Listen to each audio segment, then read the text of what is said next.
aquí en esta revista de Cromos me encuentro una frase de Amílcar que me llama mucho la atención. Dice: ¿con qué objeto se puede escribir sobre los muertos? Es que son muy raros, son un poco misteriosos, hacen pose, pero lo grave es que en Colombia creen que en otras partes del mundo nadie se muere. Buen apunte. ¿Cuántos años tenía Amílcar cuando dice? Según J. Mario, que es el que escribe el artículo, dice que así solía escribir Amílcar a los 18 años para espantar a los burgueses y a las monjas de caridad. Y ahora oiga esto es ya casi cuando iba a morir. Sobre el nadaísmo, reflexión. ¿Es que hubo alguna vez una literatura nadaísta o es que más bien hubo escritores nadaístas? ¿O simplemente unos nadaístas? Entonces, los escritores y los nadaístas están vivos y la literatura se la ha habido también. Reflexión. ¿Para qué revivir el nadaísmo si está vivo? Estos artículos están muy buenos. Sí, no, es que en realidad la prensa sí sacó muchas cosas durante el tiempo del nadaísmo, pero ya después fue muy poco lo que se publicó. Y estas fotos son de Francia, ¿no? Sí, hay algunas en Francia, otras en Estados Unidos. Mira qué simpática esta. Sí. Ahí está Amílcar. Bueno, y aquí hay otra foto, está en un periódico, donde está con Gonzalo Arango. Aquí sí está muy joven. Sí, se ve muy Sandino. joven, sí. Bueno, yo veo también unas pinturas. Yo no sabía que Amílcar pintaba. Pintaba, pues claro, pintor aficionado, ¿no? Sí. Y dibujaba y era fotógrafo también. ¿Y qué fue lo que mejor él hizo? Pues hombre, dentro del campo artístico, desde luego escribir. Es eso. Sí, mira, incluso este librito, por ejemplo, se editó después de la muerte de él. Es una prosa preciosa, sería muy bueno que ustedes lo leyeran como con tranquilidad, incluso está también Van Estanza. Lo que decíamos ahora, porque este es el único libro realmente que se publicó en vida de Amílcar. Las otras cosas que se conocían salieron en publicaciones de prensa o en revistas o en cosas así, pero nunca un libro. O sea que realmente en este momento de Amílcar Osorio o de Amílcar no existe, sino este libro y este que se publicó después de muerto, este de poemas y este de prosa, de relatos. Es todo lo que hay en libro. Bueno, Elkin y Nora, creo que ya hemos visto algún material, es suficiente. Pero me queda a mí una pregunta. ¿Qué vamos a hacer nosotros? ¿A qué nos citaron o qué es lo que quieren ustedes de nosotros? No, mira, no, realmente lo que a nosotros nos interesa es que ustedes, que han tenido una labor periodística y que tienen experiencia en ese sentido, nos ayudaran a buscar a Amílcar, o sea, el personaje, a buscar un poquito ese hombre del que la prensa ha hablado, que todo el mundo un poquito sabe que escribía, que sí, que muy buen escritor, en fin, pero ir, como encontrar ese hombre que realmente no se sabe mucho de él, ¿cierto? Bueno, pero en la vida de una persona hay muchos aspectos. ¿Qué aspecto les interesaría a ustedes en concreto que tratáramos de Amílcar? Ve, lo que pasa es que Amílcar siempre fue un personaje muy secreto, un personaje muy incógnito, un personaje muy desconocido.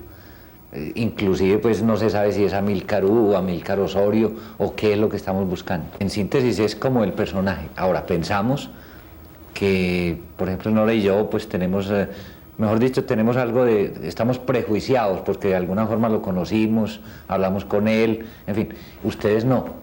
Entonces lo que queremos es una visión límpida completamente, a ver qué aparece. Pues yo tengo aquí unas diapositivas de los amigos que las podríamos mirar y así les daremos unos datos precisos, un poquito abstractos. ¿Ustedes ya tienen escogidos los amigos de la tertulia? Sí, sí, incluso hemos hablado con algunos de ellos, Sí. sería muy bueno. Sí, porque es importante eso, porque fueron sus verdaderos amigos, pues lógicamente no están todos, ¿sí? pero fue su barra, como quien dice, ¿no? La gente que estaba con él en los últimos años, la gente de rumba, de conversaciones, de amistad, de paseos, de todas aquellas cosas. ¿Y quiénes son esas personas? Sería muy... Espérate, las vamos a ver en las diapositivas.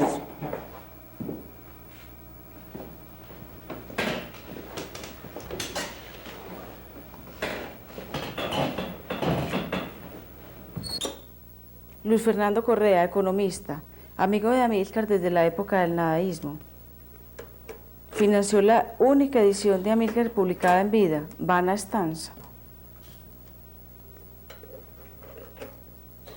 La que aparece con él es su esposa, muy amiga también de Amílcar, y lo conoció a través de su esposo. Carmenza, en la época, es muy posible que vamos a hacer la reunión en la casa de ellos.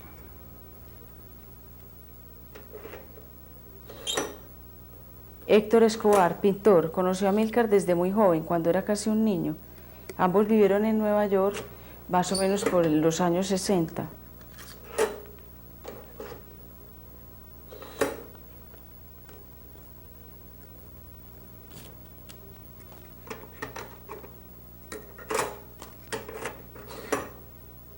Juan Luis Jaramillo, abogado, vecino de oficina de Amílcar Osorio, precisamente en su oficina lo conoció.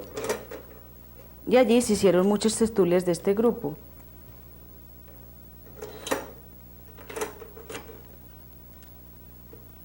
Ahí está con Amílcar.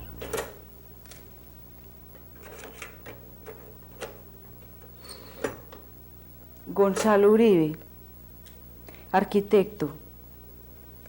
No participó en los tiempos de la AIMO, pero fue muy amigo de Amílcar en los últimos años.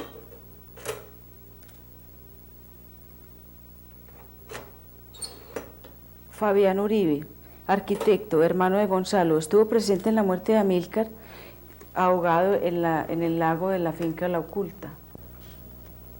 Y es un testigo difícil porque no se muestra partidario en absoluto de este tipo de entrevistas. No sabemos si va a ir.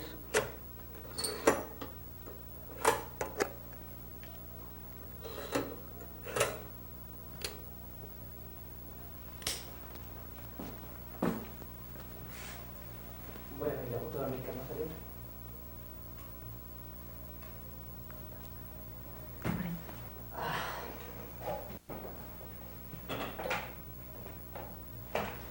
¿Qué tal?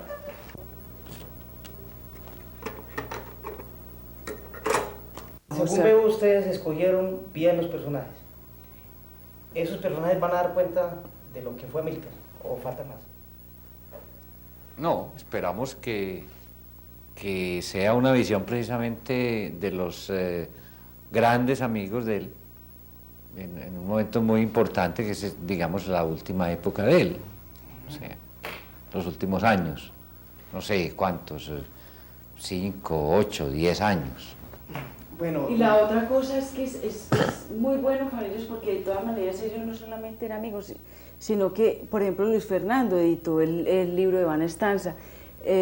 O sea, es gente que conocía también mucho el aspecto literario de él. a propósito de Van Estanza, yo recuerdo haber leído en un suplemento dominical, la única cosa que he leído de Amílcar fue un poema. Ajá. Poema de los servicios, era como una serie que sacaron.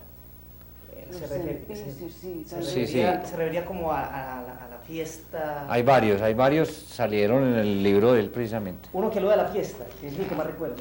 El de la fiesta es bellísimo, aquí lo tengo precisamente, Leámoslo entonces. es hermoso, porque tiene varios, ¿no? Servicio de casa, servicio del predilecto, Ajá.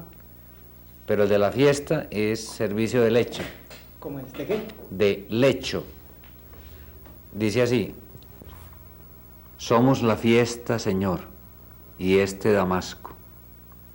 Somos la fiesta, Señor, y estos fruteros, y esta ventana abierta sobre el patio de los sueños. Esta lámpara encendida que vagamente alumbra los tapices. Somos la fiesta, Señor, y esa algarabía en los salones, y el alabastro, los limones, la luz. Somos la fiesta, Señor, y para ella hemos trastornado el universo. Uf. Ah, qué vital era este. Es un poema de una vitalidad Hermoso. tremenda. Sí, Si era eso el que decía Saricapa. sí. Me gustó mucho volverlo a oír. Bellísimo. Tiene un-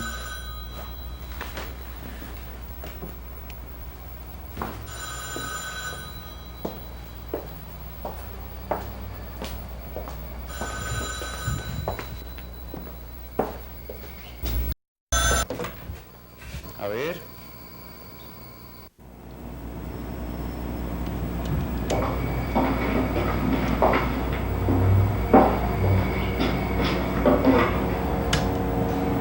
Bueno, entonces aquí vamos a parar y vamos a empatar de una vez con la tertulia, con Luis Fernando, ¿no es cierto? Entonces yo creo que ahí empezamos bien. Bueno, yo conocí a Amílcar en el año 60 o 61. sumamente impresionado estuve con solo verlo, pero desde luego en la primera vez que lo vi no alcancé a tratar con él, porque era muy difícil. Él iba por las calles de Medellín, con un pelo verde hasta por aquí, unas blusas escotadas de esta manera, acompañado de la gente más rara de entonces. Y era con pues, el negro Billy. Y era el Medellín de 1960. Me parecía muy atractivo y muy interesante, pero muy miedoso y muy difícil. Yo no le podía hablar porque entonces era prohibido y eso no me volvía a hablar nadie en el mundo. Y yo estaba muy jovencito, esa vez es verdad. Tú estás muy joven. No me vas a contradecir. No te voy a contradecir. Total. Eras un peladito. Hizo falta y fue necesario unos traguitos para poder conocer a Amílcar. Y una noche había un barcito enseguida de lo que se llama el Cirrus, o se ha llamado toda la vida el Cirrus, que es la esquina de Maracaibo con Caracas. Un restaurantico ahí barato y enseguida el bar de moda, que se llamaba el Saloon King. Y el Saloon King era muy divertido, era medio peligroso para entonces en Medellín. Y nos emborrachamos una noche, unos amigos de quinto bachillerato.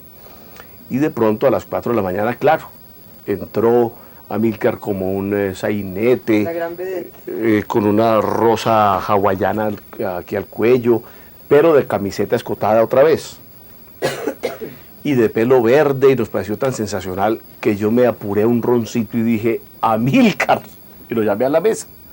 Entonces Amílcar vino, de ceja muy alzada, en una actitud despectiva, y dijo, ¿qué hubo? Y dije, pues que te sientes aquí un ratico. Y dijo, bueno, será. Con mucho disgusto aparente, pero feliz, claro, porque éramos como 5 muchachos muy simpáticos y muy divertidos, y a él le encantó la mesa. Y empezó ya muy jalado a recitar versos en francés y a cantar y a funcionar. Y a mí, la verdad, me fascinó Amílcar, me impactó mucho, me pareció fascinante. Y mientras estuve con él esa noche dije, bueno, aquí tengo un amigo sensacional. Pero al otro día, en medio del guayabo, decía yo, ¿con quién fue que estuve yo anoche tan raro de pelo verde? Y me irá a saludar hoy en Junín. Pues en efecto, a las 6 de la tarde en el Metropol, ¿qué hubo, Correíta? Me dijo. Y dije, ¿qué hubo? Pero muerto el susto, con mucho susto. Pero ya empezábamos a ser objeto de la liberación, que yo creo que es acaso el valor grande que el nadaísmo le dejó a esta generación. Es decir, el hecho eminentemente práctico, pero con mucho fondo, de que pasamos de una forma de vida a otra. De verdad, verdad. Es decir, pasamos de la forma de vida de que, para decirte en 2 palabras, a mi hermana mayor, cuando la invitaron a sus primeros 15, fue a un tecito en casa de una amiga y estuvo media hora, y a la media hora estábamos nosotros diciendo, vamos ya para la casa. A lo que vivimos hoy, que es otro mundo. En ese paso contribuyeron mucho ellos, Amílcar en particular y el grupo en general. Yo conocí a Amílcar en 1958 en el Café La Bastilla, siendo yo un niño de 13 años, él tenía 17. Era ¿Así lo sardineros conocí de yo? pequeña. ¿Y cómo fue eso? Y entonces era muy gracioso porque a mí no me servían cerveza y a él sí, porque era prohibido servirle cerveza a un niño. Yo era un niño de 13 años. No, y nada, ahí conversando. Nada. ¿Y el acercamiento con él cuándo fue? Inmediatamente, en el Café La Bastilla. Quedaron amigos de una. Fue inmediato, sí, cuando yo conocí a Inmediato. Amílcar, Héctor ya era muy amigo de él, pues ya era más amigo de él. Pero Y había ustedes también superado tienen que- esas pequeñas barreras que todavía yo tenía y que fuimos superando todos con el tiempo, porque Amílcar sí tenía una personalidad muy arrobadora, eso es verdad. Era muy encantador. Un carácter muy fuerte, era muy carismático, Muy carismático. era muy inteligente, tenía una cierta cultura, desde luego muy superior a la que teníamos nosotros de entonces, Desde luego. y brillantísimo, Pues sabía hablar conversador latín y griego. excepcional.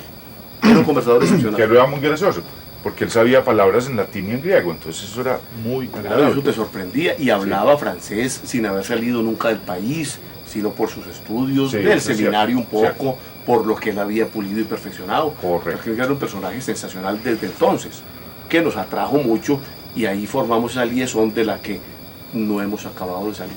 ¿Y Gonzalo? Hombre, yo conocí a Amílcar hace poco. Realmente Ese sí. nada, yo lo conocí hace 5 años o 6.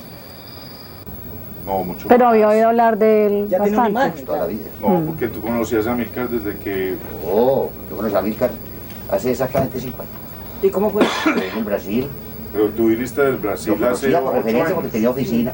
Bueno, entonces hace 8 años. No, es que... Es que entre 8 y 5 es lo mismo, ¿Es la realmente. misma cosa? Pues en general. Lo conocía por referencia porque éramos amigos de Amar. Bueno, 5 es más. Pensémoslos en 7. Bueno, lo que sea, bueno, lo que sea. Iba a la oficina de Amalia, yo lo veía, me pareció una persona, para mí, absolutamente difícil de llegar, para mí era como un mito, ¿cierto? Por todas las historias de él, del nadaísmo. Salimos un día a almorzar juntos, nos hicimos amigos, seguimos siendo muy amigos, y me dijo un día una cosa que para mí fue la más... se me quedó eternamente.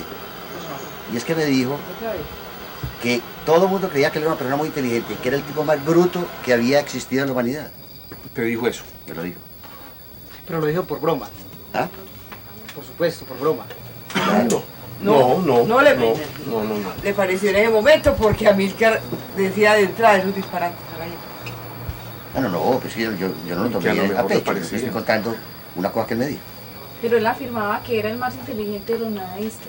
No, que él sentía la persona más bruta del mundo entero y que todo el mundo decía que era muy inteligente. Bueno, lo que pasa es No, lo que él tenía un decía par de era que era frases el único intelectual de los nadaístas. que es muy distinto al más inteligente. Que era el único intelectual, porque él era un ser absolutamente torpe. Él cogía un estilógrafo y se le desbarataba. Cogía una cámara fotográfica y sí, se le desbarataba. Era muy torpe con las manos. Y le decía a uno, no, es que yo soy un gran fotógrafo. Absolutamente Y se le desbarataba todo. Era un teórico. No tenía el sentido de la práctica. No, era práctico. exacto. No. Y además no le importaba. Él era un teórico en para todo. nada. En la No, parte él de era un cultura, intelectual. Intelectual. Sí. Gonzalo, pero cuando usted lo conoció dice que ya era un mito para usted. ¿Cómo fue esa imagen que usted tenía de él ya comparada con la realidad, con lo que él era? ¿Fue superior, fue inferior a lo que usted creía que era él? Para mí igual. Igual. Era lo que esperaba. Esperaba. Pero le agradó. Y claro que sí. Ah, no, y fuimos amiguísimos toda la vida. Pues el tiempo que nos conocimos, amiguísimos, demasiado amigos. Demasiado ¿Cómo amigos. fue el caso tuyo, Carmen? Yo a Amílcar lo conocí hace como 11 años, que fue a su regreso de Los Ángeles, que llevaba alejado mucho tiempo, yo nunca lo había conocido en la primera etapa. Entonces ya cuando se reencontró con Luis Fernando, empezaron a frecuentarse sin yo verlo todavía. Vivíamos en una casita allí en Envigado, Regia, y allí me tocó Más rica. conocer. Ah, yo. deliciosa. Allá me tocó conocer a Amílcar, una persona absolutamente encantadora. ¿Y cómo estaba vestido ese día? Eso fue muy gracioso. Ya te la sabías. Porque él adoraba manejar unas chaquetas de terciopelo. Tenía una vino tinto, una negra y el vestido completo de terciopelo rosado. Cualquier viernes salieron a una rumba Luis Fernando y Amílcar, creo que por la autopista norte, a buscar la casa de un amigo o algo, y andaban en el Cinquita, uno que tenían. El Cinca se varó y a estos pues no les importó, lo cerraron y como mi Dios les ayudó, se siguieron caminando a buscar la bendita finca. Los cogió la noche, la aurora, el amanecer. Al día siguiente, como a las 11 de la mañana, llegaron a Amílcar, que era su presentación en mi casa, con su saco negro completamente lleno de pasto. Y empantanado. Y empantanado a morir, porque le cayeron en unos derrumbes y pantanos, cualquier cosa. Eso fue graciosísimo. Eso fue muy gracioso. Ese fue el día que conocí a Amílcar. Me encantó. Una persona absolutamente, a mí me sacó siempre. Sí. Desde el principio hicimos muy buena amistad. Éramos amigos. Muy buenas amigas. Él creo que quería... Vivía enamorado de ti. Pero muchísimo. Y Luis Fernando muy celoso. Y Luis Fernando celosísimo. Y yo celé muchísimo. Celosísimo. Claro. Claro, y Carjao razón. Ave María, usted era Pero celé más a Amílcar con Carmen. Hasta ahorita, hasta lo último. Básicamente. Yo creo que por ahí la cosa. Todos coinciden en que había algo en él que encantaba, que fascinaba. No era encantado. ¿Qué era lo que había? Él. Era él. Pero era lo que decía. O Bueno, su era dos o pinta. tres cosas. Mira, era básicamente una profunda sensibilidad que tenía Amílcar. Era muy sensible Amílcar, muchísimo. Segundo, era muy inteligente Amílcar. Tercero, era un regio conversador, que eso no es fácil de obtener. O sea, la capacidad de expresión con una buena dialéctica, con una buena dicción, tiene una voz preciosa, con todo ello daba una cosa estupenda de Amílcar. Y tercero, perfectamente libre, ¿no? Era la imagen misma de la libertad. Era la persona que estás tomando y te dos tragos y dices, ¿y por qué no vamos a Santa Fe de Antioquia? Y dices, claro, vámonos a Santa Fe de Antioquia. Pero es que de Santa Fe seguimos para tal... Ah, no, claro, vámonos. Y son las 5 de la mañana y también dices, tenía... ¿y qué vamos a hacer? Se nos acabó la plata y dices, ay, ¿qué? No tiene nada que ver. Y también no es tenía ningún una problema. habilidad muy bella, que no todo el mundo la tiene, que si él no sabía una cosa, se le inventaba y le quedaba Claro, el perfecta. mentiroso más grande. Perfecta. Pero perfecto. Tú le preguntabas a él, por ejemplo, ve, ¿y el compás? ¿Quién fue el que se inventó el compás? Y él, aunque no lo supiera, él te decía, el compás, hombre, claro, en siglo 48 antes de Cristo, en la ciudad más extraña del mundo, que no me acuerdo en este momento cómo se llama, se inventó un señor llamado Calcuto, el compás, y le quedaba perfecto. Y con una seguridad. Una seguridad perfecta, y entonces no quedaba convencido. Usted le creía. Claro, nosotros le creíamos y además gozábamos, y le dábamos cuerda. Y era cierto con toda seguridad. Bueno, y para ver Luis también fue tan impactante conocer a Amílcar. ¿En qué circunstancias lo vio por primera vez? Sí, realmente sí es cierto. Para mí fue muy extraño encontrarme a Amílcar y lo fue de la siguiente manera. Yo abrí mi segunda oficina pues, en mi vida profesional en las torres de Marco Fidel Suárez y empecé a entrar cajas y cajas y cajas y armé una gran biblioteca que tenía no por antonomasia ni nada de eso, sino que empecé a abrirla y monté los libros y monté los muebles para poner los libros y lo demás. Y a los días yo creo que un señor me estuvo observando mucho y se entró desprevenidamente y me cogió como de sopetón y me dijo, usted yo creo que debe tener aquí cualquier obra de la literatura francesa, y se entró y escogió y esculcó. Desde ese momento a mí me pareció como que había conversado con Amílcar Osorio toda la vida, como que casi como que hubiera jugado bolas con él cuando estaba pequeño, pero de una manera muy trascendente, pero muy simple. Yo creo que en el fondo lo que más me impresionó a mí de Amílcar siempre fue su gran simpleza. Era un hombre muy simple. Luego ya me llevó aquí a Boquejarra y me presentó al ilustre pintor. Y luego ya aparecieron todos los demás y aparecieron Luis Fernando, que obviamente no eran personajes desaparecidos, pero sí conocidos, pues, porque Amílcar y todo su séquito, digámoslo así, pues fue conocido desde el colegio como los literatos de moda en la ciudad, y la ciudad para uno en bachillerato pues era muy corta, ¿no? Era muy corta en el sentido que era la gran cantidad de cosas que le dan a uno en el colegio, pero lo que más queda es la cosa local. Sí. Pero es que tú crees que hubiera sido tan fácil para ti vivir la vida que has vivido si no hubiera existido la lengua de Colombia. Eso es lo que yo digo. ¿Tú crees pues que si el rock no lo hubiera tenido que traer en células microeléctricas? Con quien trabaja no puedes estar fuera de la casa más de las 6 de la tarde. Exacto. O sea, un poco eso era lo que ocurría en ese entonces. Es decir, en esa época había 3 muchachas que se quedaban con unos muchachos conversando hasta las 11 de la noche. Y hoy en día se quedan todas las muchachas de Medellín conversando con sus novios y no hasta las 11 de la noche, o no conversando. El tercer día, o sea, para unas pincas. Y metiendo ácido y en unos bailes y en unas rumbas y en unas cosas y no pasa nada. Después de oírlos hablar a ustedes me da la impresión de que era fácil ser amigo de Amílcar.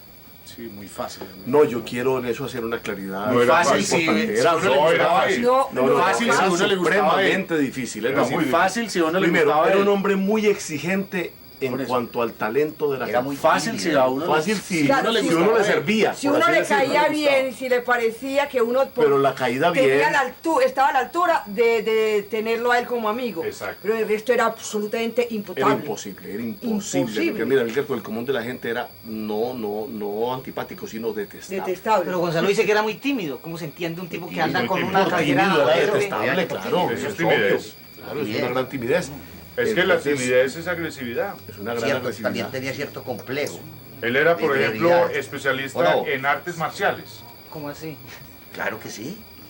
Él era De verdad, karatista. la Él, alguien lo atacaba. Peligroso. Era peligroso. Él te cogía a ti. Un tipo Y te tremendamente... hacía una llave y tú quedabas Animal. listo. Cuando se volvió un animal. A mí un Era el día peor me de los tuvo por animales. ahí unos 6 meses con las costillas quebradas. Le quebró las costillas al mono. Un día te quebró un perol. De sus grandes obras. Sí.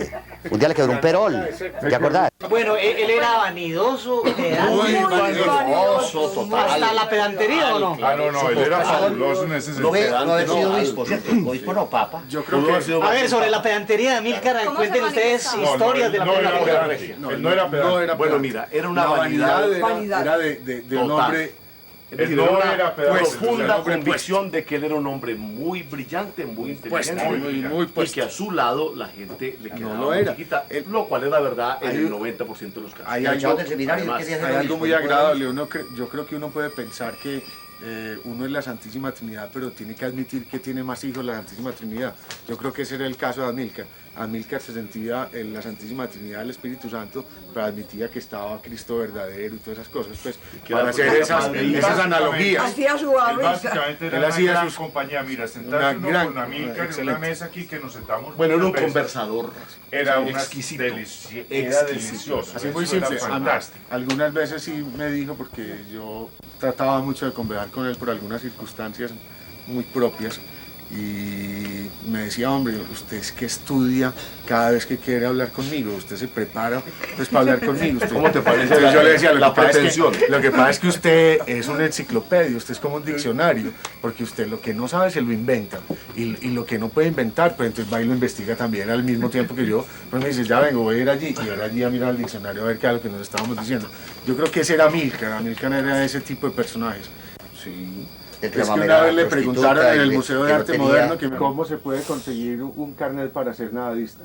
O sea que desde ese día pasamos delicioso. Sí, eso fue delicioso. Ese día yo creo que para estaba mí eso parado- denota que era Amílcar. Parado ahí en el podio. Para mí denota que era y Amílcar. ese día Desde el punto de vista, pasamos yo creo que delicioso. Sí, eso fue delicioso. yo creo que para mí... En el Paraninfo. La historia del Paraninfo es muy graciosa. Porque inventaron, por ejemplo, en esa época de Colombia era muy retrógrada y muy pasé. Inventaron que un congreso de escritores católicos. Pues que es una cosa tan risible como un congreso que inventaron hace 6 o 7 años en Panamá, un congreso de policías. Entonces vinieron dizque los escritores colombianos que eran católicos y nosotros resolvimos sabotear ese congreso. Y todo el sabotaje consistía en que Gonzalo y otros se fueron allá y tiraron a zafétira, que es una cosa, un producto químico que huele muy maluco. Yo no fui porque me morí del miedo, de que me metieran a la cárcel, y en efecto a Gonzalo lo metieron a la cárcel por haber saboteado el Congreso de Escritores Católicos. En cualquiera de esas No le amanecían gustan los y eran payasos, unos no, guayabos muy festivos, porque además dependiendo de la hora en que nos hubiéramos acostado, entonces nos sentábamos aquí en esta terraza, entonces que una cerveza, y empezábamos a hablar bobadas, de canciones, cómo pasamos de buena noche, cómo nos reímos, y nos volvíamos a emparrandar muchas veces. Y una vez me pasó una cosa muy graciosa, que estuvimos en una fiesta y llegamos aquí a la casa como a las 11 de la mañana del día siguiente. Nos sentamos en la sala y nos seguimos tomando unos tragos. Tipo 2:30 de la tarde estábamos fundidos y nos profundizamos. Como a las 5:30 de la tarde me levanté y digo, bueno, este personal debe estar muerto de hambre, anoche no comimos y hoy no hemos comido absolutamente nada. Teníamos un sancocho. Entonces llamé a Fernando, me vine por la sala. Carito, pasa. Bien, venga que es a comernos un sancochito. Eran las 5 de la tarde. Eran las 5:30 de la tarde, se para y me mira. Ay, yo siempre lo he dicho, este hijo de tantas viejas que él me decía a mí, esta vieja hijo de tantas. Yo no digo palabras. Es tan estrambótica, tan extravagante. ¿Cómo es que me va a dar un sancocho a las 5:30 de la mañana? Que no veo, no son las 5:30 de la mañana. De la tarde. Ya van siendo las 6 de la tarde y ya hoy es el otro día. La U. La U. La U es la última de las vocales. La U es la vocal. Amílcar, U. Y no más. A ello, A ello, U. Entonces, Pues te cuento acerca de la U, 2 anécdotas, que lo que más le gusta a la gente son las anécdotas del nadaísmo, que son unas bobadas, como unos chistes de Montecristo. Un día en Cali nos metieron a la cárcel a Gonzalo, a él, bajo Tamario y a mí, porque estábamos borrachos, tirando a rodar una lata, una caneca por la plaza de Cali. Entonces unos borrachos, calzones, la policía nos cogió y nos metió a una inspección de permanencia. Cargado razón, policía, unos locos jodiendo con una caneca a las 2 de la mañana. Muy bien. No porque fuéramos nadaístas, ni escritores, ni subversivos, ni nada. Entonces nos llevaron a una inspección de permanencia. El inspector, yo estaba muy rascado y le dije, y el inspector le preguntó, ¿usted cómo llama? Yo dije, Amílcar U. Y entonces me dijo, ¿y esa U qué? ¿U qué? Y le dije, U. Y entonces me dijo, ¿cómo que U? Y le dije, sí, porque mi abuelo era hindú, yo tengo la culpa.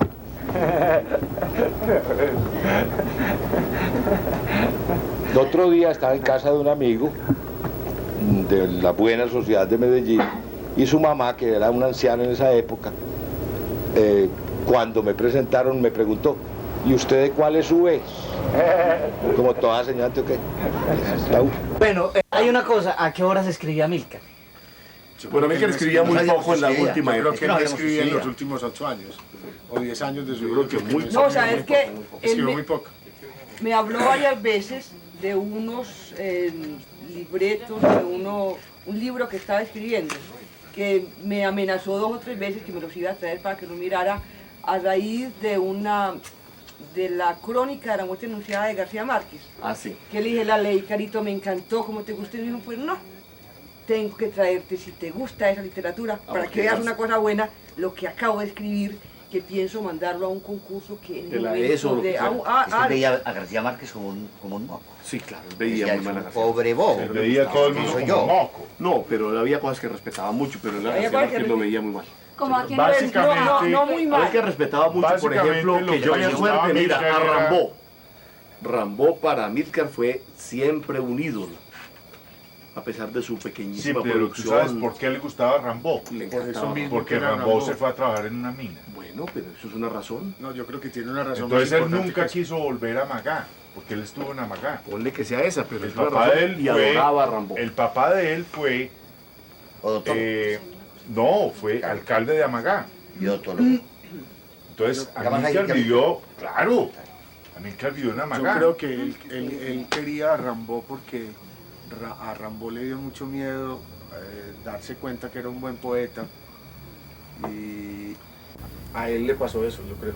Yo siempre pensé, y esto lo he dicho varias veces y inclusive he escrito una larga crónica sobre esto, cuando el nadaísmo, después de haber publicado 3 o 4 poemas y 2 o 3 cuentos, dada la dimensión social del país, yo me convertí de la noche a la mañana siendo casi un adolescente en un escritor importante y famoso, y me sacaban en los periódicos, me tomaban fotos y me hacían entrevistas. Y en un momento dado yo me dije, bueno, o yo soy un genio, un gran escritor, o esta gente es idiota. Y eso me produjo una crisis que me costó irme a vivir a Estados Unidos 5 o 6 años. Y dejé mucho tiempo de escribir, o escribir muy poco, leer y pensar, pero escribir muy poco. Y por esa época, pues yo me dije, yo no soy una persona para ser el genio como Radiguet o como Rambó. Total, que tomará tiempo ver qué se hace y qué no se hace. Bueno, ¿y en privado cómo era? Ya en un ambiente más íntimo. Sin público. En un ambiente muy íntimo, mira, era una persona sumamente cálida. Muy cálido era Amílcar. Te repito una cosa que dije al principio, que es que no era fácil ser amigo de Amílcar. Cuando se era amigo un poco indivorciablemente, ¿no? No te podías separar de eso. Porque siempre tenía una opinión sobre tus cosas, porque siempre se metía en todo, era un hombre muy metido, que eso me parece encantador. En todo tenía que opinar, funcionar, averiguar, y siempre tenía unas opiniones respetables, importantes y buenas. Pero él, por ejemplo, les pedía opinión a ustedes de lo que él hacía, de lo que él escribía. En la de lo intimidad que... sí, pero nunca en público. Y los aconsejaba. No, les pedía consejos a él. nunca. Amílcar sabía que en la intimidad no se puede pedir consejo porque él calibraba exactamente el nivel de la gente. Y se decía a sí mismo con mucho talento, a este no le doy consejos, o a este no le recibo consejos. Y en general ni daba ni recibía. Y cuando pedía consejos y uno le daba, tengo yo la impresión de que se reía de ellos. No por mal, sino porque no creía en ellos. Porque tenía una forma muy distinta de ver. Yo quisiera acotar algo muy personal que me ocurrió a mí con Amílcar, que es para mí muy importante, porque yo he querido, hasta donde sea posible, pues jugar con el idioma y hacer cosas. Obviamente pues no he podido pasar desde mi cajón del escritorio donde guardo todo lo que escribo, pero sí se lo mostraba con un gran no temor, no el temor reverencial aquel que le decía a Obregón ahora, es mejor morir con un tren que morir con un avión. Y siempre me decía lo siguiente: vea Juancho, sigue escribiendo, lo único que puede hacer una persona es escribir. Yo creo que es el gran consejo que yo pude haber recibido. Inclusive en esta antología que he publicado ahora en diciembre por la generosidad de un amigo, he incluido un libro de poemas que es un libro que escribí a los 22 años y que todavía hoy, después de tantos años, yo lo encuentro válido y sorprendentemente para mí, las pocas personas que me han comentado el libro, porque muy pocas lo han visto, realmente es una edición muy pequeña y casi privada, se han interesado mucho por ese libro, que es el que le da el nombre al volumen, que se llama Vana Stanza. Aquí hay 22 años de poesía. No están los poemas fechados, hay de varios libros, selecciones, todo es trabajo en proceso, digamos, porque el trabajo literario nunca se termina, es una cosa que es como está viva, siempre está andando. Claro que cuando ya se publica, pues el poema no deja de ser de uno, ya es de los lectores. Regio, inclusive yo tengo aquí de las pocas cosas que se editaron de Amílcar, porque me parece que realmente fue muy poco, porque fue muy desafortunado. Creo que se le editó muy poca cosa. Pero desafortunado porque él había intentado publicar y no pudo, ¿o? Pues porque él era muy descuidado, básicamente. Pues descuido, seguro que si Amílcar se empila y busca un editor, le publica sus cosas muy fácilmente. Si hubiera trasegado el camino del lagarteo, habría sido un regio escritor. No, lo que le pasa a todo el mundo, lo que le pasa a todo el mundo. Pero no quería estaba tan sobrado de lote y se creía tan bien que él se creía ya... Que decía, yo no tengo por qué lagartear, que a mí me publiquen nada. A mí sí además, le preocupaba, no le ocupaba para además le encantaba que a la gente que él quería, la gente que él sentía que estábamos muy cerca de él, conociéramos su obra, que nos gustara su obra. Entonces él con eso estaba muy satisfecho. Él no estaba pensando, pues si hubiera pensado que la conociera todo el mundo, seguro que hubiera golpeado para que le publicaran las cosas, pero que no lo hizo. La única vez, ¿sabes cuándo? Cuando mandó un cuento a París, él estaba seguro que se iba a ganar el primer premio. Correcto, y no se lo ganó. Y no ganó. Y no ganó. No ganó, pero nos dijo un día una mentira o era una chiva, ¿cierto? Que estaba entre los finalistas. Ay, no ganó, no le importó. Pero yo creo que siempre fue publicado, porque en aquellos momentos en que enviaba cosas, en sus primeras épocas, pues jóvenes, y así me lo contó él a mí, yo creo que él enviaba cosas al Espectador y al Colombiano, y todo le fue publicado, y tenía un seudónimo muy femenino además. Muy gracioso, sí, que se llamaba María Cristina. ¿Verdad? Me quiere gobernar. Me quiere gobernar. Muy femenino. El seudónimo y fue publicado, todo le fue publicado. Los cuentos de él en Cromos durante creo que un año se publicaron con el seudónimo, con un nombre mujer que él publicó mucho. Claudia Santamaría. Héctor, ¿usted qué piensa? ¿Que a él le interesaba publicar o no le importaba saber? No le interesaba, en absoluto. ¿Por qué? ¿Por pereza o por qué? No, él era... Diferencia. Amílcar era un intelectual puro. Lo único que le interesaba a Amílcar era vivir tranquilo. Vivir y no más. Y no más. Yo tengo la teoría de que un aguardiente contigo, tomarse un aguardiente con Luis Fernando. ¿Cuál es su teoría, Luis Fernando? Comer. Mira, mi teoría es la teoría del fin último, que yo creo que era la que Amílcar tenía, que era esta: publico un libro y me quemo. ¿Y qué? Tengo éxito y exacto. Lo vendo mucho y exactamente. Entonces era la teoría del fin último, que es eminentemente existencial. Eso no es una cosa intelectual lo que digo, sino una gran realidad. Es eminentemente existencial. ¿A qué conduce ese cuestionamiento permanente? A decir, la vida no vale nada, como decía la ranchera. Entonces, publico el libro, ¿para qué? ¿Para qué que me lean? ¿Para qué que tenga éxito? Entonces lo medía con ese rasero. Bueno, entonces cuando apareció este libro de poemas, que fue el único que publicó en vida, Por eso ¿qué dijo? ¿Qué pensaba de No, de publicar su hecho, libro? cuando se mandó a hacer esta publicación, por solicitud expresa de Amílcar, no porque le hubieran impuesto condiciones, fueron muy poquitos ejemplares. ¿Y quién la hizo? Esto lo financió Luis Fernando y lo publicó, no sé qué editorial es. ¿Pero fue por iniciativa de Amílcar? Por iniciativa no, iniciativa de Te voy a contar. ¿Cómo fue eso? ¿De qué iniciativa? Sí, ¿cómo fue eso? Amílcar tenía un mundo de poemas que guardaba en una caja y al pie de la cama de él en el apartamento de Cataluña. Y siempre escribía otro y me decía, ¿cómo te parece este? Y hay veces sacaba uno viejo de tal parte y decía, este es muy bueno. Y yo le decía y a él le parecía y tal. Y yo le dije siempre a Amílcar, y de publicar ni hablar. Yo lo respetaba mucho en eso porque sabía que él detestaba la publicidad y esa cosa. Por lo menos en esa medida no le importaba. O sea, tal vez si yo le digo, quisiera ser como Steinbeck, hubiera dicho sí, pero recorrer ese camino para llegar me horrorizaba. Entonces me dijo, bueno, publiquemos un librito, y me parece muy bien. Y tengo un contacto que es fulano de tal, que trabajó conmigo en Paro, no sé qué, que tiene la editorial, nos va a editar unos libros, Buriticá. No, ese trabajo en todo. Hagamos el librito Amílcar.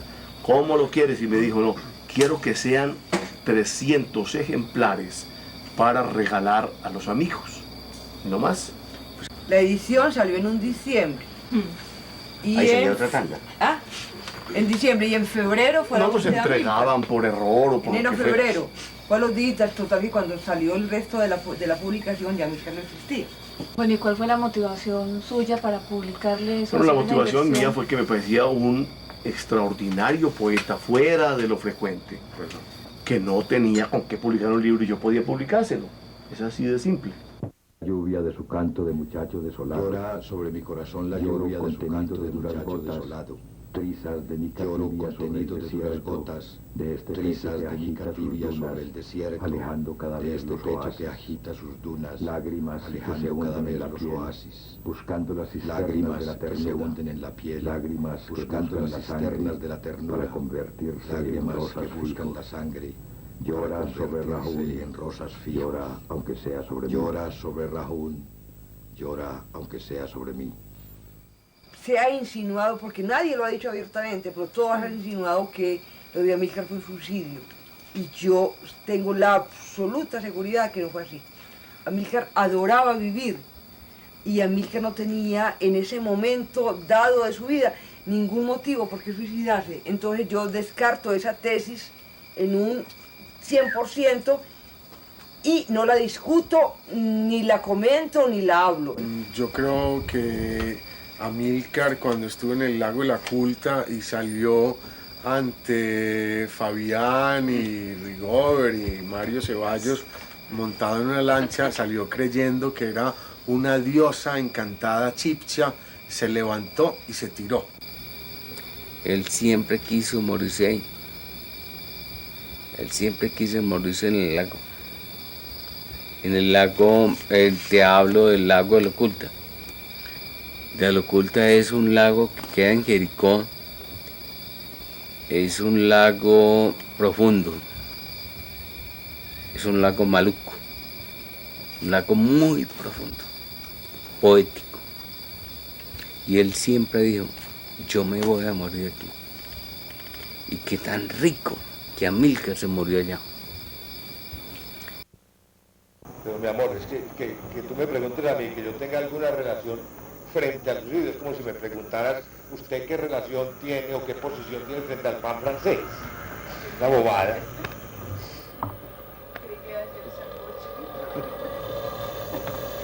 Sí. Sí, usted qué actitud tiene ante el cielo azul.